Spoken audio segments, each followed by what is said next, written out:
안녕하세요. 또 어느덧 금요일입니다. 어제 이어가지고 계속해서 좀 영상을 참조를 하면서 말씀을 좀 드릴까 합니다.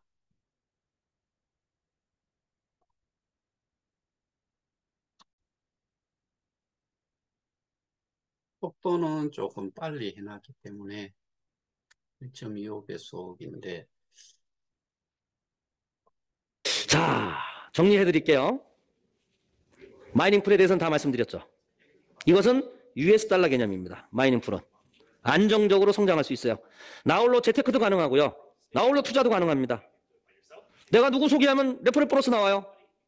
그분이 얻는 수익만큼 회사가 나한테 내려줍니다. 그리고 그분이 또 누군가를 소개를 하면 거기서 또 레벨 보너스가 나와요. 빅비즈니스로 가는 방법이죠. 안정적으로 성장을 하는데 이제 커뮤니티 풀이 메인넷에 들어오면서 채굴 수익과 랭킹 보너스와 기본 보상이 나오면서 이거는 중요한 얘기입니다. US 달러 개념이 아니에요. 수량이에요. 굉장히 중요한 얘기예요. 수량이에요. 그리고 이것은 눈치 보기도 해야 되고 전략과 전술이 있어야 돼요. 위임하는 것도 전략이에요. 재미있는 현상이 나올 거예요. 여러분들 이거 많이 초창기에 참여해 주시는 게 돈을 버는 방법. 자, 여기에서 일단 마이닝 풀과 커뮤니티 풀이라고 표현을 해놨는데, 아, 그 영어 자체가 일단은 뭐 우리가 익히 들어왔으니까 마이닝 풀은 뭐고 커뮤니티 풀은 뭐다라는 거는 이제 일단은 아실 거니까 뭐 이게 실제로 용어가 맞지는 않지요. 근데 여기에서 중요하게 보실 수 있는 게 이 사람이 소개를 한 게 마이닝 풀은 우리가 지금 KOK 플레이에 그대로 자산 이전을 하지 않은 상태로 있을 때는 US 달러로 안정적인 성장을 한다. 그러면은 여기에는 불안정한 상태의 성장을 한다는 이야기로도 보일 수 있는데 일단 그걸 다 떠나가지고 우리가 블록체인에 대한 개념도 사실은 미비하고 거기에다가 어, 그, 이, 심지어는 우리가 보유하고 있는 개인 지갑도 제대로 운영을 할 수 없는 상태의 사람들이 대부분이죠.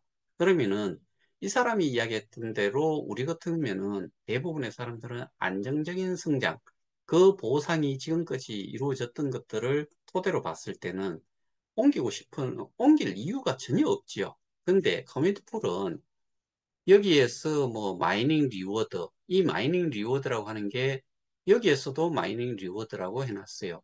근데 채굴 수익이라는 뜻이죠. 근데 이거는 스테이킹 리워드고 여기에서도 여기서도 마이닝에 대한 개념은 없어요. 그냥 커뮤니티 풀에 투자를 하고 투자에 대한 수익을 배분을 받는 게 이게 기본적인 그 수익이죠. 그 다음에 뭐 랭킹, 베이징 뭐 이렇게 그 몇 가지가 있는데 이거는 뭐 여기에서 언급을 할 만큼 그런 가치가 있는 게 아니라서 그냥 넘어가겠습니다. 방법이다. 뭐 이론적인 얘기지만 이렇게도 가능해요. 내가 오늘 100개의 코인을 커뮤니티 풀에 넣는다. 그리고 오늘 들어오는 가스비가 10,000개가 들어온다. 그죠? 그럴 수 있잖아요. 근데 나중에 마감을 해보니까 아무도 커뮤니티 풀에 안 들어왔어. 나 혼자 100개를 넣었어. 이 10,000개가 몽땅 기본보상, 채굴보상, 순위보상 다 내 거잖아. 100개 넣고서 10,000개를 받아요. 이 수량이라는.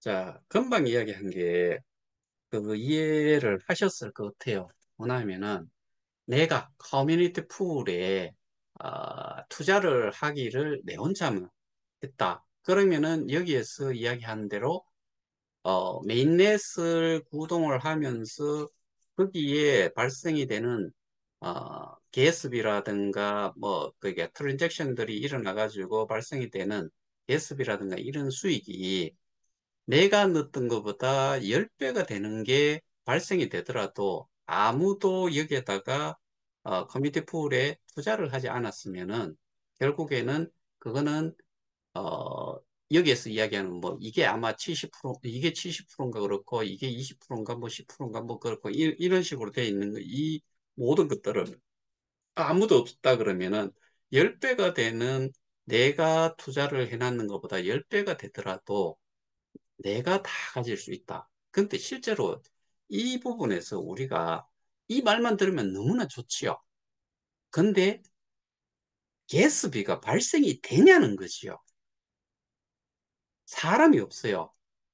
네인넷이 어젠가 엊그젠가 뭐 말씀드리면서 어, 메인넷이 기술이 아무리 좋고 해서 그 메인넷을 출시를 한다 손 쳐도 디앱이 올라오고 뭐 제공되는 게 아무리 많아졌 서비스가 많아졌다 손 치더라도 유저가 없으면 필요가 없는 거예요.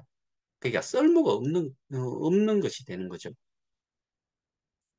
근데 이전에도 말씀드렸다시피 마이닝 풀, 그러니까 우리가 KOK 플레이에 자산 이전을 하지 않은 상태로 있는 사람들이 실제로는 이 사람들이 그 얕은 생각에서는 100%다 넘어올 거다라고 생각을 했거나 아니면 절반이라도 넘어올 거다라고 생각을 했거나 뭐 이랬을 것 같은데 그런데 넘어간 숫자는 퍼센테이지로 따지면은 10%도 안 되죠. 10%도 안 된단 말이에요. 그러니까 결국에는 거기에 넘긴 사람들은 그리로 자산 이전을 한 사람들이 우리 KOK 플레이에 계시는 분들 뭐 300불부터 해가지고 예를 들어서 300불부터 해가지고 정말 1000불 미만도 엄청나게 많을 거예요. 근데 커뮤니티 풀로 옮겨가는 사람들이 뭐 300불로 해가지고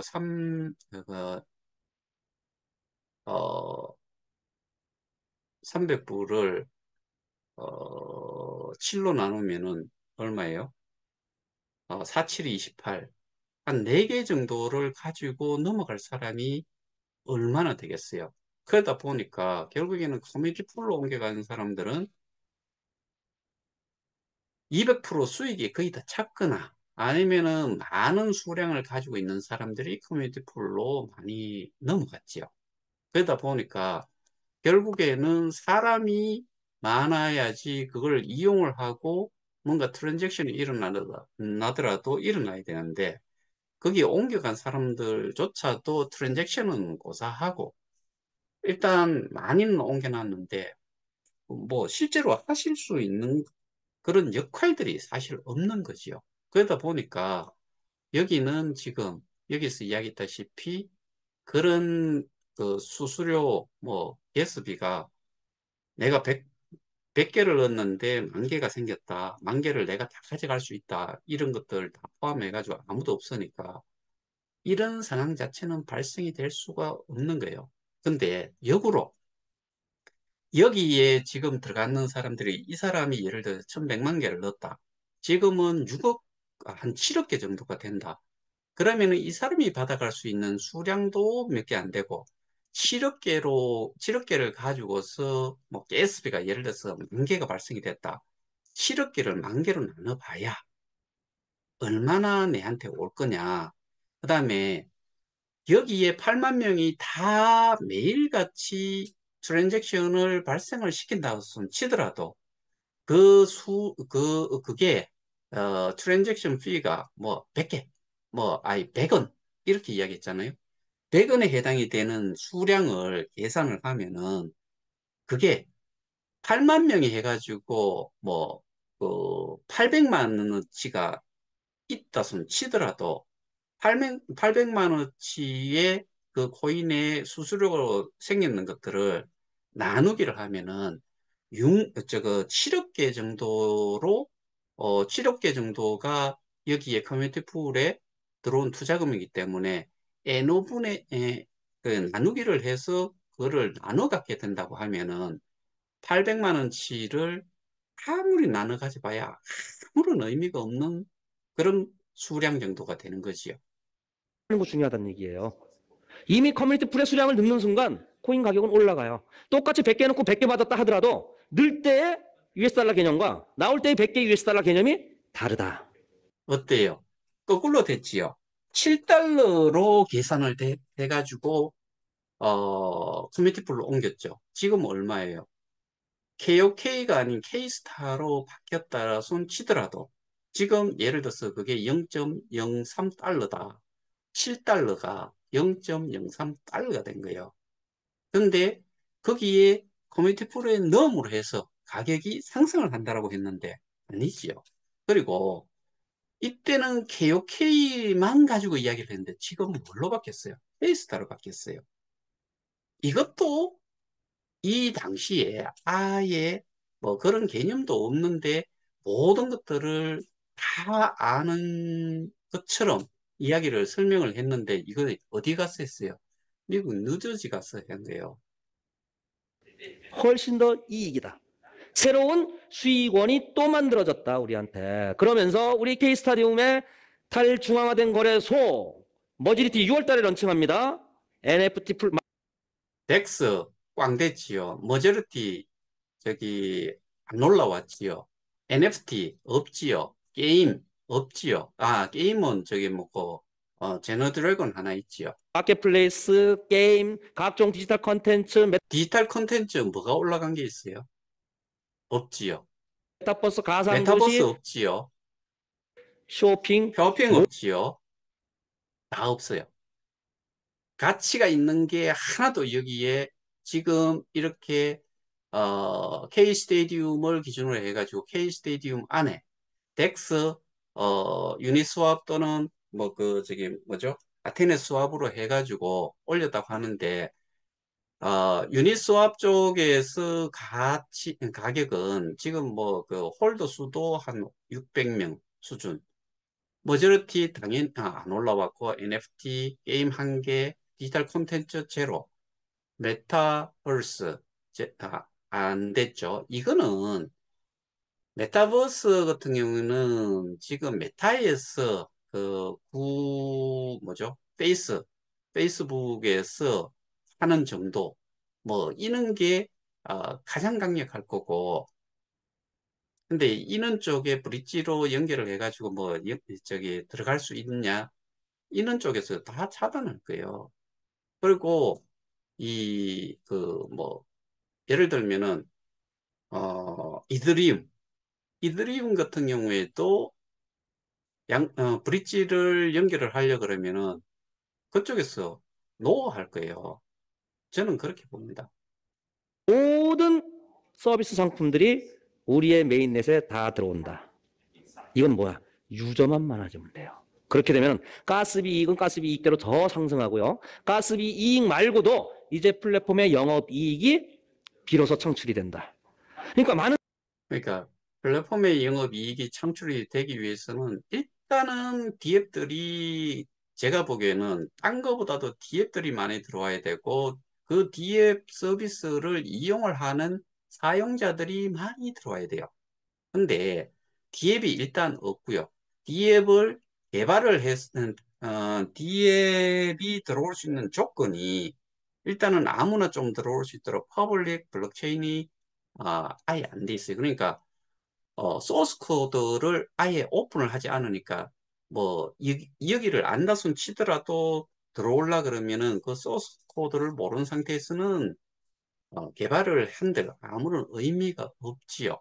그러니까 일단은 기업이 들어올 수 있는 조건 자체를 제공을 하지 않은 상태고, 지금 여기 커뮤니티 풀의 어떻게 보면 수장이라고 볼 수 있는데, 어, 이 사람 이야기나 그 다음에 이제 미드업의 그 K 스테디움 PT라고 하는 그 왜 거기가 뭐 이제 그 K 스테디움의 뭐 공식 법인이 돼버렸는지 모르겠는데 거기가 하는 이야기가 어 그러니까 커뮤니티 풀의 자금을 가지고서 어 돈이 없는 스타트업 정도의 기획 개발자들한테 자금도 제공을 하고 그 다음에 뭐 80만 그 많은 유저들을 거기에다 제공을 해줄 수 있다라고 하는데 실제로 여기에서 가지고 있는 거는 커뮤니티 풀에서 가지고 있는 거는 지금까지 들은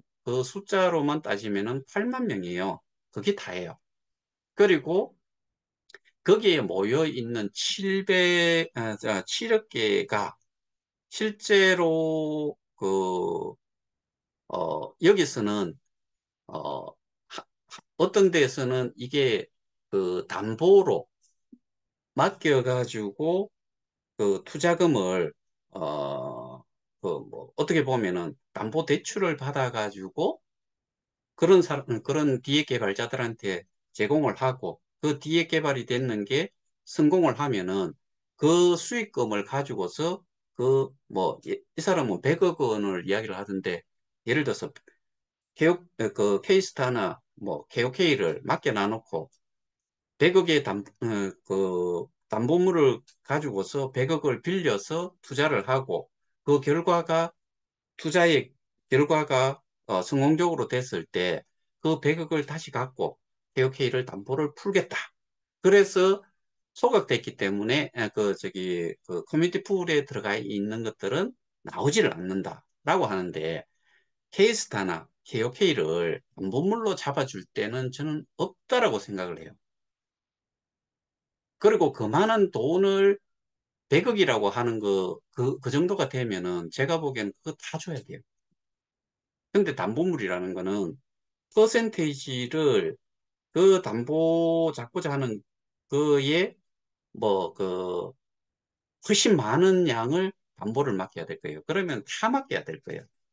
한 방에 그냥 그러니까 이제 그렇게 담보를 잡고서 대출을 받은 거를 투자를 했는데 이게 실패를 하면은 다 날아가는 거죠. 그러면은 커뮤니티 풀에는 제로 상태가 되고 그러면 그 담보를 잡았는 사람이 그 돈을 갚지를 못했기 때문에 그거를 처리를 할 수 있는 방법은 거래소에 내다 팔 수밖에 없죠. 그럼 가격은 끝도 없이 추락을 할 거다. 이게 기본 상식 아닌가요? 많은 사람들이 우리 보고 니네 컨텐츠가 없잖아. 그러면서 무슨 컨텐츠 플랫폼이라고 우겨대니 그거 자체가 사기야. 지금 우리한테 서비스되는 컨텐츠들은요 거의가 다 사온 거예요. 사왔든 어쨌든 이때가 2022년 3월 22일 뭐 그 전에 계속 이야기를 한 게 똑같은 이야기가 계속 사왔다. 뭐 쌀데기 없는 거, 뭐 볼만한 볼만하지 않은 거, 뭐 그걸 정말 사가지고 갖다 넣어놨는지 어땠는지는 모르겠지만 그거를 그때나 현재나 차이가 뭐가 있냐는 거죠. 콘텐츠 부분을 관련해 가지고 없다 이거요. 구색 맞춘 거예요. 구색. 말씀드리잖아요. 왜? 콘텐츠 플랫폼이니까 구색은 맞춰놔야 되잖아요. 근데 우리가 플랫폼 사업을 하는데 왜 사와야 됩니까? 플랫폼은 지들이 알아서 들어와야 돼요. 들어올 때 계약금 내야 되고 수수료 내야 돼요. 그 수수료를 받아먹는 게 플랫폼 사업자인데 왜 얘네들이 왜 안 들어와요? 왜 우리가 돈 주고 사와요? 유저 수가 작기 때문에. 그러니까 여기에서 정말 저는 화딱지가 확 나는 게 KOK 플레이가 처음에 시작을 하면서 목표가 아, 그러니까 참여자 수를 얼마로 목표를 하고서 시작을 했어요. 이런 면이에요. 한 100만 명 정도 되고 나서 지금 이런 내용들이 나오기 시작했고, 실제로 양분이 되면서 양분이 된다고 해도 뭐 큰 금액의 스테이킹을 한 사람들만 옮겨갔고, 나머지들은 그대로 남아 있는데, 이 나머지 남아 계시는 분들도 큰 금액의 사람들이 많아요. 상대적으로 좀 적어 볼지 모르겠고, 그 전체의 포션, 그 정도를 따지면은 뭐 좀 퍼센테이지가 많이 떨어질 수는 있지만 그래도 KOK 플레이에 남아 계시는 분들 중에서 엄청난 양의 스테이킹을 하신 분들도 많아요. 이거는 어 실제로 그 거래소에서 사서 스테이킹을 해서 엄청난 어, 그 양의 스테이킹을 하신 분들도 계시지만 보상받은 거를 하나도 거래소를 통해서 팔지 않고 그 다음에 그 쇼핑몰을 통해서 사용하지 않고 또는 그 콘텐츠를 뭐 지금까지 콘텐츠를 사는 데는 돈은 사실 별로 안 들지요. 근데 그런 데에 쓰는 거를 제외하고는 전부 다 또 스테이킹을 했죠. 여기서 이 사람이 이야기하는 내용 중에서 복리 형태라고 이야기하는데 그런 건데 이 사람도 1100만 개를 언급을 했는데 그 1100만 개 외에도 저는 많았을 거라고 생각해요. 그게 비트나 이더로 교환을 하는 쪽으로 해서 비트나 이더도 상당 부분 갖고 있지 않겠나 그런 생각을 하는데 그건 모르죠. 근데 1100만 개만 가지고 곱하기 7달러를 하면은 7,700만 달러예요. 7,700만 달러면은 천억 정도가 돼요. 천억이 넘겠죠. 지금 환율로 따지면은. 그런데, 이 사람이 1,100만 개, 그러니까 뭐, 7,700만 달러치를 이 사람이 스테이킹을 했겠어요? 아니에요. 아까 이야기했던, 그러니까 여기서는 채굴, 후원, 등급 수익이라고 하는데, 이 등급 수익에서 이 사람이 어마어마하게 벌어간 거예요. 실제로 그렇잖아요. 제가 보여드렸잖아요. 근데 그게 이 사람이 정말 그만한 역할을 해서 이만큼 됐느냐. 그걸 따지면은 저는 기여도, 컨트리뷰션이라는 그거를 따졌을 때 실제로 이 사람과 뭐 지금 제가 설명하고 있는 저를 기준으로 봤을 때는 1레벨, 그 다음에 1레벨이 아닌 사람 0레벨도 엄청난 숫자가 있겠지요. 이런 사람들이 이 사람 기준으로 해가지고 가지치기가 되는 그런 경우다 그러면은 이 사람은 그냥 가만히 있으면서 돈을 번 거예요. 보상을 받은 거예요. 토큰 이코노미를 이야기를 했는데 기여도가 이 사람이 그만한 기여를 했느냐? 아니다 이거예요. 그래서 저는 등급 수익은 애시당초 없어야 된다라고 계속 말씀을 드렸던 거고, 그러니까 그런 부분에서 예를 들어서 이 사람이 정말 양심이 있다라고 생각하면은 등급 수익으로 발생이 됐던 만들어졌던 것들은 전부 다 페이백을 해야 된다. 다 돌려줘야 된다. 적어도 이 사람 정도가 되면은 그렇게 해야 되지 않겠나 뭐 이런 생각을 해봅니다. 이거는 제 개인적인 생각입니다. 그런데 지금 있는 유저수만 해도 가스비 영업이익이 엄청나다 이제. 그러니까 또 이야기인데 지금의 유저 수라고 이야기하는데 왜 우리가 유저예요? 우리는 스테이크예요, 스테이크. 투자자라고요. 어떻게 보면 일종의 스테이킹을 한 투자자라고요. 왜 우리를 자꾸 유저라고 이야기를 해요? 1차적으로 역할은 스테이킹을 한 사람이고, 그리고 사업자라고 표현을 하고, 직급이라고 이야기하는데, 그리고 또 파트너라고 이야기를 하잖아요. 거기에 해당이 되는 사람들은 이 사람이 유저예요. 이 사람 사업자라면서요. 그리고 최고 직급자라면서요. 직급이라는 거는 예를 들면은 이런 거잖아요. 그 공무원들이 뭐 1급, 2급, 3급, 4급 해야 9급 공무원까지 있잖아요. 이거를 직급이라고 이야기를 해요. 그 다음에 또 뭐 있죠? 그 직책이라는 게 또 있지요. 그거는 뭐 예를 들어서 그 일반 기업에서 대리, 대리를 일반 저기 연구소가 아닌 경우에는 대리라고, 사원 대리, 뭐, 과장, 차장, 부장, 이렇게 올라가면은, 이쪽, 그게 한제 일종의 직급이지요. 저기, 직급이고, 직책은 여기에서 대리가 또는 대리가 여럿이 있는데 대리 중에서 팀장이 되면은 팀장이 될 수도 있고 과장이 있어도 팀장이 될 수도 있고 그럼 팀장은 그 직무에 대해 가지고 책임을 지는 사람을 저 직책이라고 이야기를 하죠. 그 다음에 뭐 일반 저기 사무직의 그 직급을 대리, 사원, 대리, 과장, 차장, 부장 이렇게 했으면은 연구소 같은 경우에는 그냥 연구원, 뭐 주임 연구원, 뭐 그 선임연구원, 책임연구원, 뭐 수석연구원 이런 식으로 하는 게 직급이지요. 거기에 또 그 연구소의 어떠한 책무에 대해 가지고 어떤 사람을 팀장으로 했다. 그러면은 그 사람 그거는 직책이 되는 거지요. 근데 우리가 그 여기에서 유저는 부수적으로 따라가는 거고 기본적으로 우리는 투자를 했는 거죠. 스테이킹이라는 것도 맡기는 거기 때문에 그 맡기는 게 KOK가 됐든 뭐가 됐든 이걸 우리는 에셋이라 이야기하잖아요. 에셋은 우리식으로 그 번역해서 이야기하면 자산이에요. 자산은 돈과 관련이 있는 거지요. 그거를 예치를 해놨기 때문에 우리는 뭐라고 볼 수 있어요? 투자자라고도 볼 수가 있어요. 근데 유저는 이후의 문제예요. 내가 그거를 투자를 했는 것 중에서 보상을 받은 거를 일부를 쓰겠다. 그러면은 유저, 영어로 이야기하면 유저고 이용자, 사용자가 되는 거지요. 이게 맞는 이야기지. 자꾸 여기에 들어와 있는 스태킹을 한 사람들을 유저라고 자꾸 중성 유저 뭐 그런 표현까지도 써요.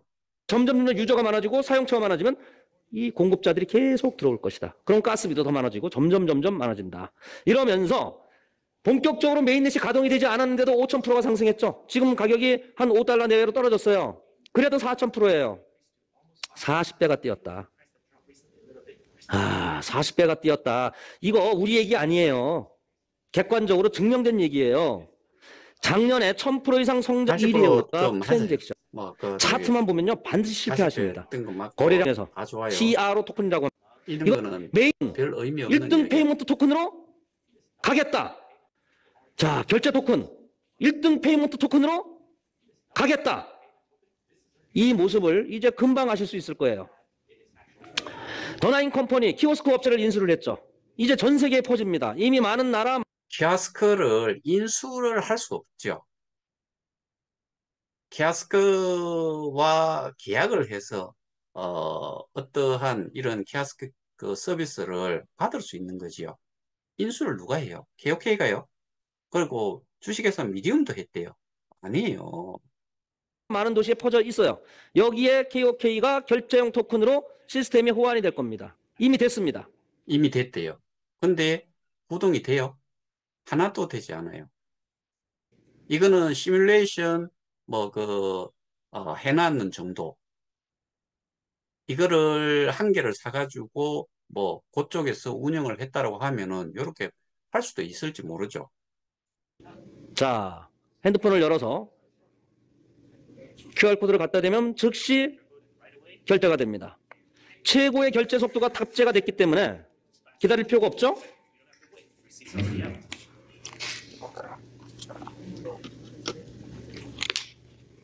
자, 여러분 갖다 넣어보세요. 이게 뭐고?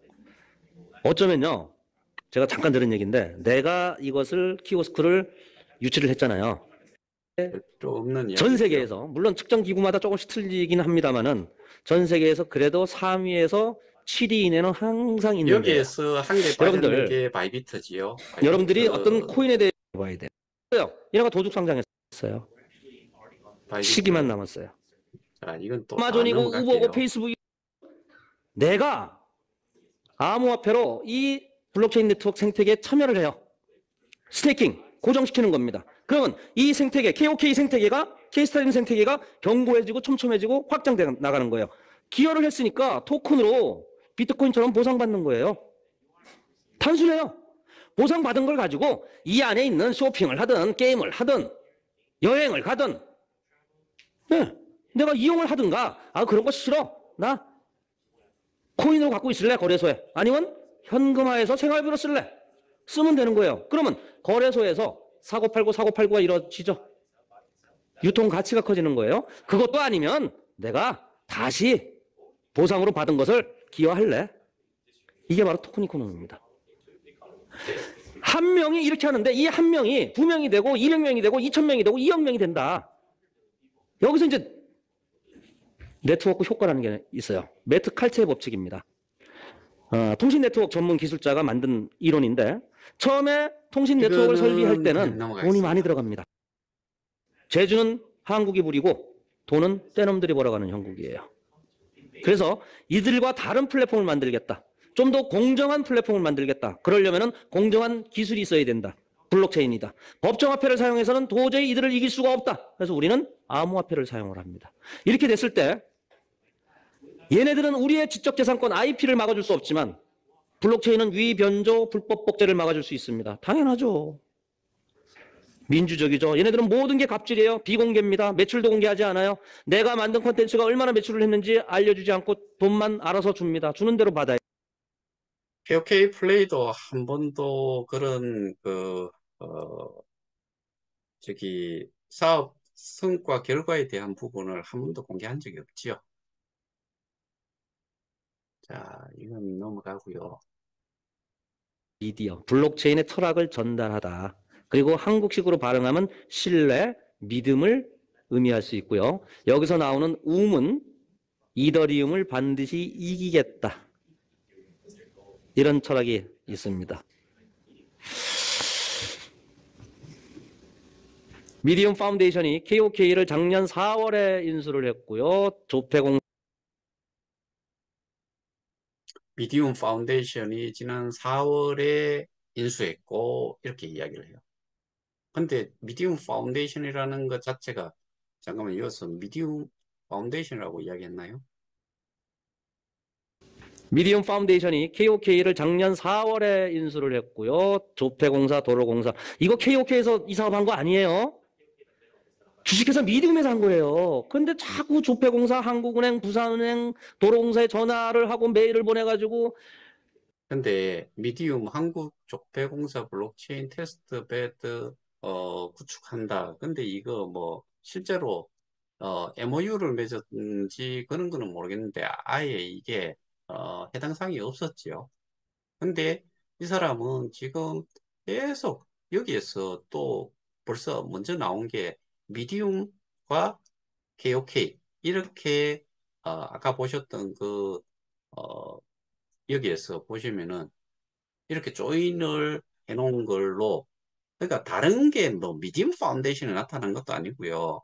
K 스테디움 PT가 나타난 것도 아니고요. 미디움이에요. 그 다음에 KOK. 그 다음에 어떻게 좀 저는 이런 거를 뭐라고 표현을 해야 될지 모르겠는데 이게 좀 버릇없는 그 표현이지요. KOK가 왜 계약 관계에 있는 그러니까 계약을 해서 돈을 주는 업체 밑에 있어야 되느냐 이게 바뀌어 있어야지요.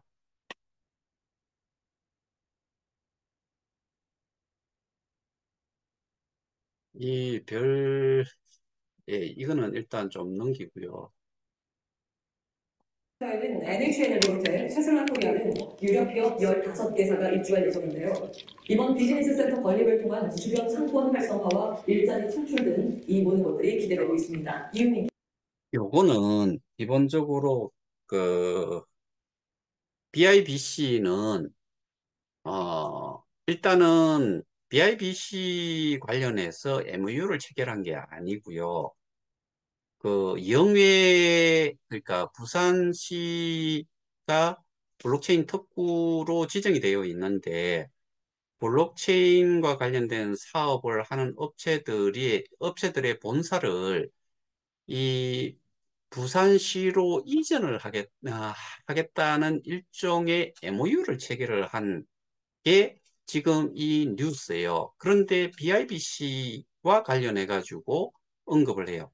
근데 이게 부산시 블록체인 담당관의 이야기는 이런 내용을 내보내지를 않았는데 이게 왜 이렇게 나왔는지를 모르겠다는 거였고 그 다음에 BIBC라는 용어 자체도 부산시에서 쓴 적이 없다. 이거는 제안서를 낸 주식회사 미디움에서 또는 그 15개 업체가 실제로 BIBC와 관련해 가지고 자기들끼리 어떠한 그 MOA라든가 이런 거를 맺어 가지고 여기에다가 프로포즈를 했는지 안 했는지는 알 수가 없지만은 어쨌든 BIBC라는 용어 자체, BIBC가 부산 인터내셔널 블록체인 센터라는 그 이니셜을 따가지고 그 BIBC라고 이야기를 해요.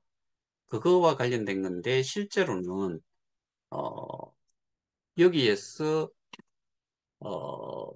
요 뒤에 실제로 보이는데 지금 여기에는 제가 그 내용을 볼 수는 없어요. 근데 BIBC는 그게 아니고 그 다음에 가상 세계 대중화 메타버스가 온다 뭐 이러면서 이게 머저리티 속이에요.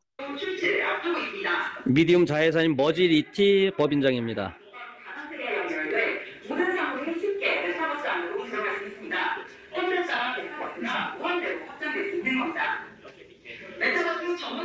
저는 이 사람한테 이 사람이 저를 상대로 뭘 좀 한 게 있어요.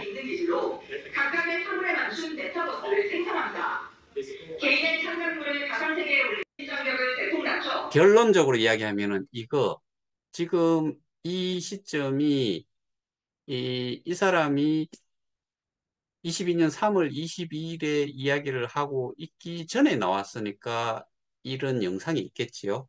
근데 그러니까 메타버스는 두째치고 그 머저리티 자체가 올라오지도 않았죠. 앱에.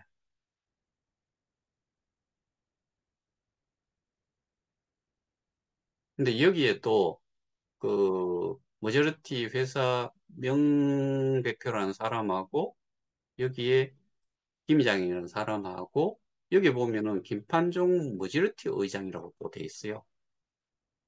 인식 기술은 사전 입력 없이 그냥 갖다 대면 그 사물에 대한 모든 게 다 나옵니다. 이거는 때문에 나왔는지 영상 잠깐 보시겠습니다.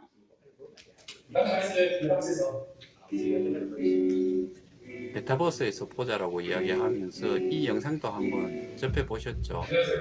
일단은 저희 시험 리뷰에서 하고 저희 미스가 대학원에서 해야 돼. 이런 트렌드 같은 게 오래 있다는 이유와 이 영상은 다른 데에서 한번 보시기 바랍니다. 오늘 나온 화장품보다 내일 나올 게, 오늘 나온 건강식품보다 내일 나올 게 더 좋아요. 새로운 제품이 나오면요, 99% 믿으셔도 됩니다. 우리의 가치만 올리면 되는 거예요. 자, 마지막으로 우리의 한번 가치만 올리면 되는 봅시다. 겁니다. 혹자들이 얘기합니다. 그러면 대표님, 이 사업은 완벽한가요? 아니요, 완벽하지 않습니다. 100% 완벽한 회사는 이 지구상에 존재하지 않습니다. 저는 이렇게 장담합니다. 99% 믿으셔도 됩니다. 99%. 자, 이 사람이 99% 믿으라고 이야기를 했죠, 그죠? 100% 그, 뭐, 문제없이 잘 가는 업체는 없지요. 나머지 1%는요, 우리 프론티어들이 챙겨줄 거예요. 뜻있고, 개척자 정신, 프론티어리즘이 뼛속 깊이 숨어 있는 사람들이 오지를 가서라도, 아프리카를 가서라도, 동남아를 가서라도 개척 활동할 겁니다. 이 사업은 우리가 만들어 나가는 사업이에요. 우리가 어떻게 하느냐에 따라서 유저 리스크가 있고, 우리가 여기 있어. 정말 또 저는 이 사람의 의견에 반대하는 내용이 있어요. 우리가 스테이킹도 했고 사람도 저기 뭐고 모았고 근데 우리가 만들어 가야 된대요. 이 사업을. 우리가 10,000원을 스테이킹을 했어요. 뭐 10만 원을 스테이킹을 했어요. 그런데 제로의 가치로 있던 발행되는 50억 개 중에서 그 50억 개가 있어도 우리가 없었으면은 여전히 현재도 제로예요. 우리가 스테이킹을 하기 위해서 KOK를 거래소에서 사고 사다 보니까 산다는 이야기는 뭔가 가격이 있으니까 그거를 샀겠죠. 그래서 제로의 가치에서 가격이 형성이 된 거예요. 가치가 생성이 된 거죠. 그걸 우리가 이미 다 해놨어요. 그런데 오너 리스크라고 하는 것 자체가 여기서는 왜 이런 용어를 쓰는지는 모르겠는데 이거는 우리가 50억 개를 발행을 해 놓은 거에서 우리가 가질 수, 그 재단이 독단적으로 그 50억 개가 잠깐만요. 이거지요. 여기 보면은 이렇게 50억 개를 나눠 놨어요. 어떤 식으로 사용이 될 건지 이 정도는 초기 마케팅 보상용으로 이게 그 30%니까 15억 개. 요거는 블락 생성자한테 주어지는 그 30%, 15억 개. 그 다음에 마케팅용으로 10억 개. 유저 리워드로 20%. 그 다음에 KOK 플랫폼에 10%. 이렇게 나눠져 있다고요. 근데 실제로 거래소에 신고가 된 물량은 15억 개지요. 근데 그 15개를 어떻게 풀 거냐라고 했을 때, 이 스테이킹을 한 사람들, 그 다음에 그 리프를 한 사람들, 뭐 이런 사람들을 통해 가지고 풀겠다는 게 이 사람들의 이야기였잖아요. 근데 이런 것들이 있음에도 불구하고, 이게 아니고,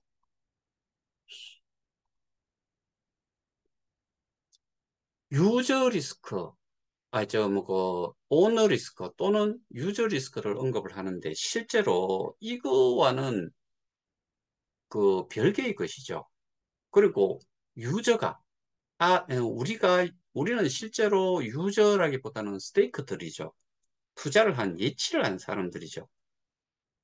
그런데 이상하게 설명을 하는 것 같아요. 우리가 스테이킹도 했고 거기에다가 모든 것들이 우리 손에 달려 있다는 이런 식이에요. 근데 그렇게 하려 그러면은 우리 개개인이 할 수 있는 게 뭐가 있어요? 우리는 사람 소개하고 사업 소개하는 정도밖에 없어요. 그렇게 안정적으로 수익을 갖지를 못하면은 우리가 할 수 있는 게 아무것도 없어요. 근데 이 사람이 이야기하는 거는 계속 좀 어떻게 들어볼게요. 하느냐에 따라서 자자손손 백년 기업으로 만들 수가 있습니다. 우리가 돈 넣고 돈 먹게 하면 이 사업 망가집니다. 그럼 우리는 몽땅 투자해서 실패한 거예요. 우리가 그런 결과를 만들어낸 겁니다. 근데 우리가 프론티어리즘을 적절히 활용하고 뼛속 깊이 하나하나 뚜벅뚜벅 가다 보면은 본질을 가지고 가다 보면은 이 사업은 안정궤도에 올라갑니다. 아직은 그 단계까지 안 왔어요. 그러니까 기회가 있는 거예요. 그러니까 여기에서 프론티어리즘이라고 이야기하는데 뭐 통상적으로 뒤에다가 전미어로 ISM을 적으면은 무슨 이념, 주의 뭐 이런 건데 프론티어 개척자 이념, 그러니까 개척자 정신이라고 아까 이야기를 하는 것들은 개척자 정신을 가지고서 이게 뭐 아는 게 없고 한데 뭘 할 수 있겠어요? 개척자 정신 스피릿을 써가지고 개척자 정신을 가지고 있고 뭐 DNA를 우리가 여기에 그런 DNA를 가지고 있는지 없는지는 우리는 아무도 몰라요. 그리고 제가 생각할 때는 그렇게 가지고 있는 사람이 그런 DNA를 가지고 있는 사람도 사실 없어요. 왜? 아무것도 모르니까. 우리가 할 수 있는 거는 단순하게 아까 플랫폼 사업을 중앙화된 플랫폼 사업과 그다음에 탈중앙화된 플랫폼 사업을 설명을 한 걸 보고서 우리는 들어온 거예요. 그리고 K 콘텐츠, 코리안 콘텐츠라고 하지 않고 그는 킬러 콘텐츠라고 하지요. 근데 어, 실제로는 그건데 K를 붙여가지고 K 푸드, K 게임, 뭐 커츠, 뭐 기타 등등 이렇게 쓰니까 일단은 우리는 이제 한국의 한국인에 의해 가지고 나온 이런 것들을 그렇게 표현을 하면서 그게 BTS라든가 뭐 오징어 게임이라든가 이런 걸 통해 가지고 알려지다 보니까 그거를 타겟으로 한다라고 했는데 아까 이야기했다시피 아까 그 50억 개 그 나눠져 있는 용도를 가지고서 예를 들어서 그게 7달러까지 갔다, 5달러가 됐다. 거기에서 이 D앱의 콘텐츠를 여기에다가 플랫폼에 돈을 주고서 들어오겠다는 그런 그 콘텐츠 공급자들이 없다라고 하면은 제가 말씀드렸다시피 그 가격이 엄청 올라가 있는 개업계를 좀 매도를 해서 그거를 콘텐츠를 그 매달 빌려 쓰는 걸로 하더라도 월 월정료로 얼마를 내더라도 그런 것들이 많이 구비가 되어 있었다라고 하면은 지금 이렇게까지 안 해도 되지요. 근데 지금 아까 제가 말씀드렸다시피 한 7가지 중에서 D앱이 한 개 올라와 있고 콘텐츠 하나도 이 K 스테디움이라는 곳에는 하나도 없지요. 콘텐츠라고 이야기하는 게 게임으로 하나 올라가 있는 뭐 제노 드래곤 외에는 없잖아요. 그러니까 실제로 우리가 할 수 있는 게 너무 우리를 과대평가를 했거나 그다음에 우리한테 너무 의지를 하려고 생각을 했다 그러면 모를까 실제로 우리가 할 수 있는 게 정말 없어요. 이들이 이야기하는 정도가 되려 그러면은 적어도 이 사람 이상의 어, 이 사람 정도나 뭐 그 몇몇에 해당이 되는 정도의 지식을 가지고 있어야지만이 할 수 있는 거지요. 좀 더 자, 안정적인 회사를 원하신다면 저는 여기에서 마무리를 좀 할게요. 일단 뭐나 하면은 어, 어, 제가 이 내용들을 계속 뭐 며칠에 걸쳐 가지고 이렇게 하는 이유가 딴 거 아니에요. 우리 KOK 플레이가 정상적으로 나름 이 생태계를 확장을 해가는 상태였고, 그게 2022년도 중에 일단은 무료 리퍼럴이 생기고, 우리는 후원 수익 없어지고 등급 수익 없어지면서 플랫폼 가격이 7달러로 고정이 돼 있는 상태에서 가격은 끝도 없이 추락을 하는데도 새로운, 그러니까 생태계를 확장을 하는 그런 역할을 할 만한 내가 뭔가를 하고 싶어도 그런 게 없어져 버리니까 결국에는 아무도 소개를 하는 사람들이 없어졌죠. 그러다 보니까 거래소는 자연스럽게 냉각이 되었고 그런 와중에 국제적인 외부 요인들이 엄청나게 또 타격을 줬죠. 그러다 보니까 전 세계적으로 모든 토큰들이 다 뭐 너나 할 것 없이 다 엄청나게 떨어져 버렸죠. 근데 제가 말씀드렸다시피 플랫폼 가격이라는 게 여러 번 올라가듯이 이거를 어, 같이 어느 정도 갭을 유지를 하면서 떨어지는 만큼 계속해서 좀 움직여줬다고 그러면은 저희는 후원 수익이 그대로 살아있는 상태로 그렇게 이루어졌다 그러면은 지금은 훨씬 정말 제가 생각할 때 엄청난 숫자의 스테이크들이 이미 들어왔을 거다. 그러면은 어떻게 그 보상량을 조절을 할 거냐? 사람이 많이 들어왔다는 이야기는 퍼센테이지 보상량은 줄여간다는 이야기죠. 줄여야 된다는 이야기죠.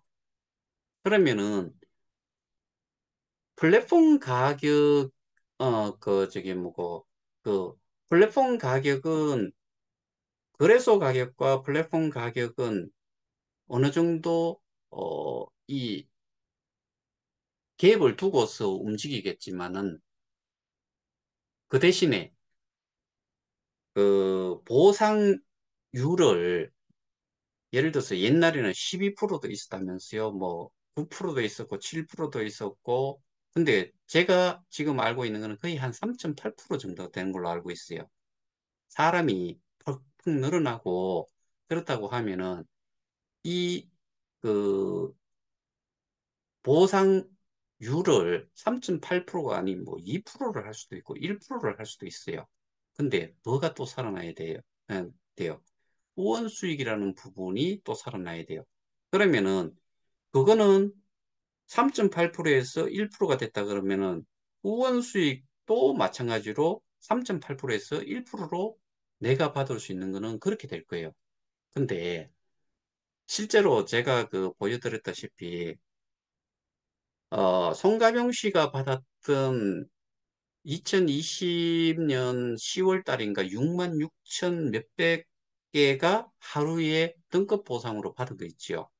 그게 많아요. 아니면은 8천 몇백 개의 채굴 수익과 그다음에 후원 수익 8천 그것도 8,100 몇 개였는데 그거하고 비교를 하면 엄청난 차이가 나죠. 등급 수익 날라갔어요. 후원 수익도 그렇게 나온 이유가 제가 알고 있기로는 1대, 2대, 3대, 4대, 5대인가 뭐 이렇게 해가지고 그 수량이 많아요. 근데 그 실제로 1대, 2대 나를 기준으로 해서 내가 소개한 사람, 소개한 사람이 또 소개한 사람 요렇게 해가지고 1대, 2대로 그 소위 말해서 뭐 쉽게 이야기하자면 그냥 액면가로 그 사람 기준으로만 하면은 이 보상 재원 부분도 아까 보셨다시피 이니셜 마케팅 리워드라고 하는 15개가 그렇게 줄지를 않아요. 그렇게 많이 줄지 않아요. 지금 상태에서 우리가 스태킹 리워드로 채굴 수익이라는 걸로 받는 걸로 하면은 수량이 어마어마하게 남아 있어야 돼요. 가격은 올라가는데 그게 좀 떨어진다고 한들 우리는 사실 안정적인 수익이 될 수도 있어요. 그리고 정책 중에 그런 게 있었잖아요. 이 최대 스테이킹을 할 수 있는 금액을 5천 달러로 내리겠다라고 그 제한을 두겠다라고 이야기했잖아요. 근데 요때만 하더라도 3월 22일 뭐 3월 달 이때만 하더라도 이 사람이 뭘 많이 이야기했어요. 5선 가라. 5선 가는데 왜 가야 되느냐? 이용을 하는 수단이 VIP로 가든 뭐로 하든 사람하고 상관없이 지금 VIP라는 거는 10만 불짜리잖아요. 10만 불짜리로 10만 불짜리가 3명이 1성짜리가 3명이 있으면은 2성이 되는 거예요. 2레벨이 되는 거예요. 그런 식으로라도 5성을 가라라고 이야기한 거잖아요. 그게 이 시점에서 할 이야기예요. 유저가 필요한데 돈도 필요 없다면서요. 이 사업에는 돈도 필요 없다면서요. 맞아요. 가치를 뭘로 올리는 거예요? 그래서 가격으로 올리는 거예요. 올려놓으면은 보유하고 있는 거에서 어떤 투자용으로 쓸 게 필요하다 그러면은 그걸 좀 팔아가지고 쓰면 돼요. 왜? 그래서의 가격이 올라가 있으니까. 몇 개 안 팔아도 그거 크게 영향 미치지 않아요. 거기에다가 가격이 좀 떨어지고 하면은 스테이킹 돼 있는 거는 KOK를 쓰지 못하는 것처럼 비트, 이트, 테드도 쓸 수 없어요. 인위적으로. 그러면은 우리의 기축통화는 아시다시피 그냥 KOK예요. 그러면 다른 스테이킹으로 되어 있는 이거는 수단으로 사용을 했던 거기 때문에 이거는 궁극적으로는 KOK로 통합을 시켜야 돼요. 그래야지 이걸로 비트, 이트, 테드로 그 해지를 하거나 보상을 받는 데에 그걸 사용하지 않잖아요. 그러면은 이거는 뭐냐는 거죠. 누군가가 그냥 푸르 해쳐먹을 수 있는 거예요. 그래서 그거를 거래소에서 KOK를 계속 매수를 하는 매수세로 쓴다라고 하면은 가격은 예전에 7달러가 아닌 엄청난 가격으로 상승을 할 수가 있죠. 특히나 지금은 더 좋은 기회라고 볼 수 있는 게 KOK 가격이 0.003달러예요. 지난번에 한번 계산을 한번 해드렸죠. 1억 5천만 개를 한 수십억만 하면은 거래소에서 그 산술적으로 계산을 했을 때는 싸그리 다 없앨 수 있어요. 근데 안 팔고자 안 내놓는 사람들 0.03달러에 사가지고 계속 쥐고 있는 사람이 있으면은 우리도 가격 절대로 올리면 안 돼요. 그 비트이드 테드를 가지고서 매수를 해줄 필요가 없어요.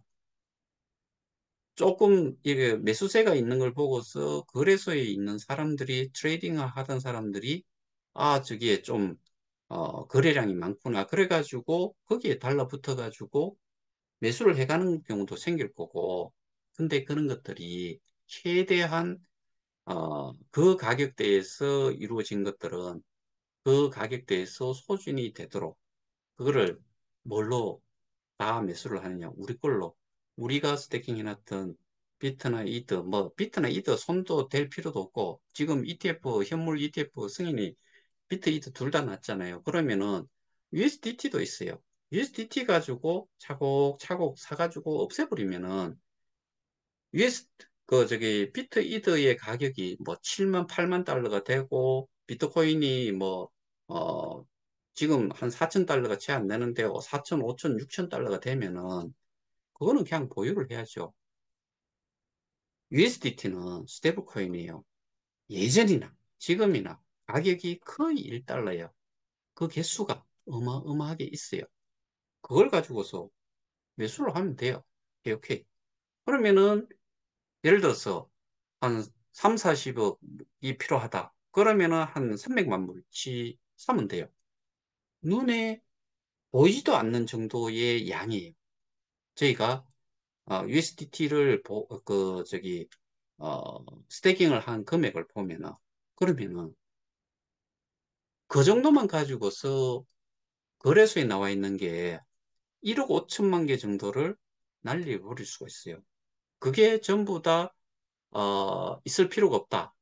그러면은 지금 스태킹 돼 있는 그 KOK 가지고 해지를 다 해갖고 나가더라도 그 개수만큼 돌려줄 수 있다라고 하면은 전부 다 매수한 거는 소각 지갑으로 보내면 돼요. 그럼 지금까지 우리가 보상을 200%까지 받도록 돼 있었는데 찬 사람들도 많고 뭐 한 10%, 20% 있던 사람이 거의 한 60%, 뭐 70% 이래 되는 사람들도 있어요. 그러면 우리가 지금 호송세월을 한 기간이 얼마예요? 한 2년이 되잖아요. 어느 정도는 뒤로 돌릴 수도 있고 그러면은 유통이 되는 양이 그 소각을 시켰기 때문에 소각되는 만큼을 보상 재원으로 다시 그 기존에 가지고 있던 것들을 그쪽으로 좀 보내야지요. 그래야지 15개가 돌 거 아니에요. 그 재원만큼을 뒤로 돌려준다는 것이요. 그렇게 해야 되지 않겠어요? 그러면 우리는 돈 얼마 안 들이더라도 그 콘텐츠 정말 제대로 되는 콘텐츠 월정액 얼마 주고서 뭐 한 3만 불, 4만 불 정도 주면은 정말 좋은 콘텐츠들 인기리에 방영됐던 그리고 영화 상영이 되었던 것들 이용을 할 수 있대요. 그러면은 아까 이야기했던 그 송가병 씨가 이야기했던 구색을 맞추기 위해서 지금 몇 년이 됐는데 만 5년이 다 돼가잖아요. 근데 아직도 구색 맞추는 걸로 가지고 있다. 이게 정말 허위 사실을 이야기하는 거잖아요. 허위 사실.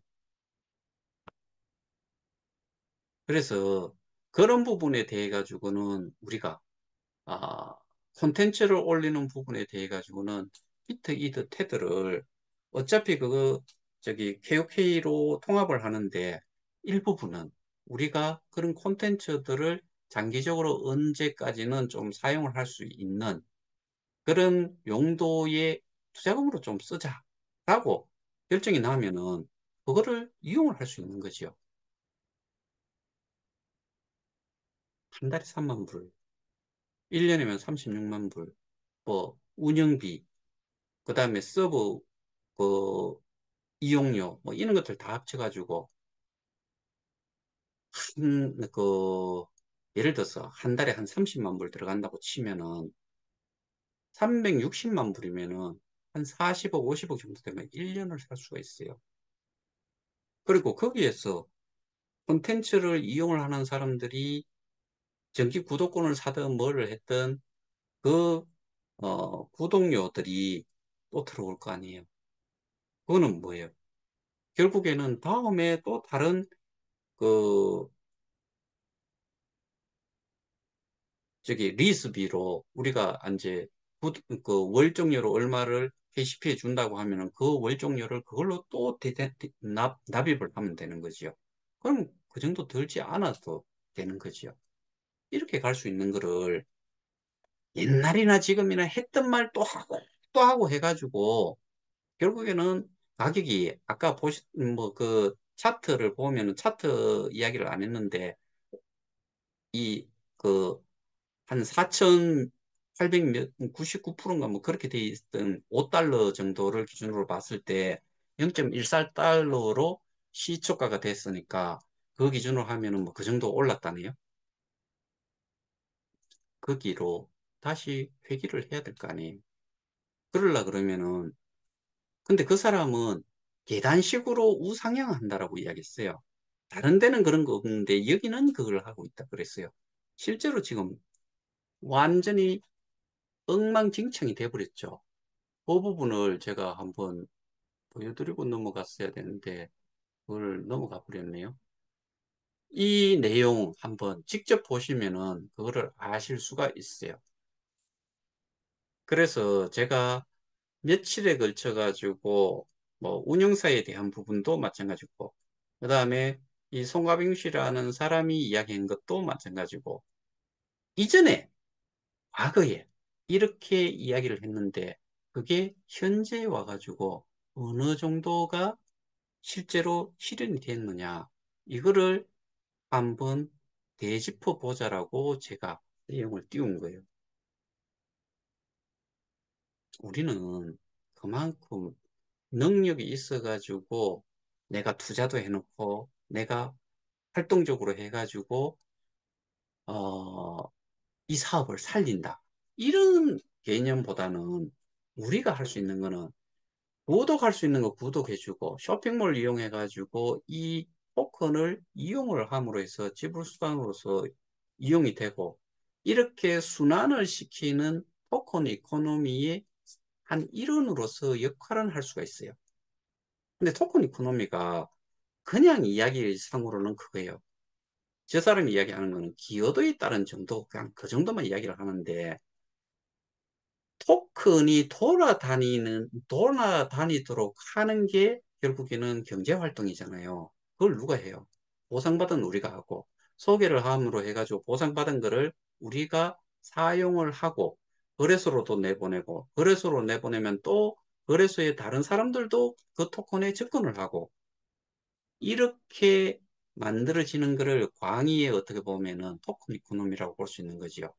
그 사람이 이야기한 거는 일종의 협의의 좁은 의미의 그 토큰 이코노미, 소위 말하는 뭐 그 심리학에서 나왔다는 이야기잖아요.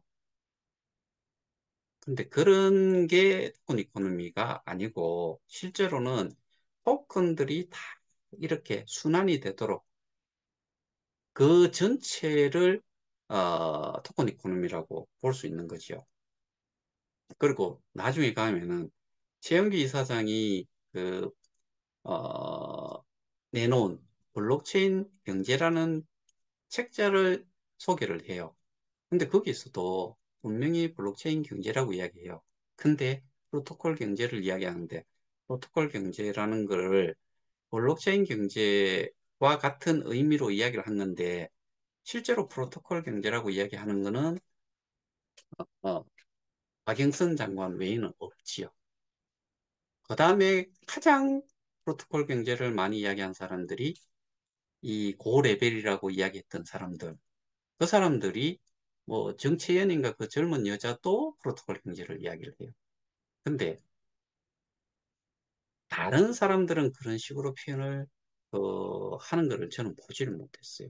대부분이 블록체인 경제, 블록체인 기반으로 어, 4차 산업혁명 시대에 아, 4차 산업혁명 시대에 기반이 되는 게 블록체인이라고 하니까 블록체인 경제라고 하는 게 맞다. 이렇게 저는 이해를 하고 있고 여러분들도 그런 식으로 이해를 하는 게 맞지. 프로토콜 경제라는 거는 사실은 쓰지를 않는 것 같아요. 자, 오늘 제가 말씀드렸던 내용이 좀 도움이 좀 됐으면 좋겠고, 이 영상은 여러분들이 한번 보셨으면 좋겠어요. 스스로 찾아가지고. 그냥 그 포즈 시켜놓고 정지를 시켜놓은 상태에서 위에 보고 그 검색어를 유튜브에 치면은 다 나와요. 그리고 이 영상이 몇 개가 나오더라고요. 그러니까 그거 한번 참조를 하시고 직접 한번 다 풀로 한번 들어보셨으면 좋겠어요. 이상입니다.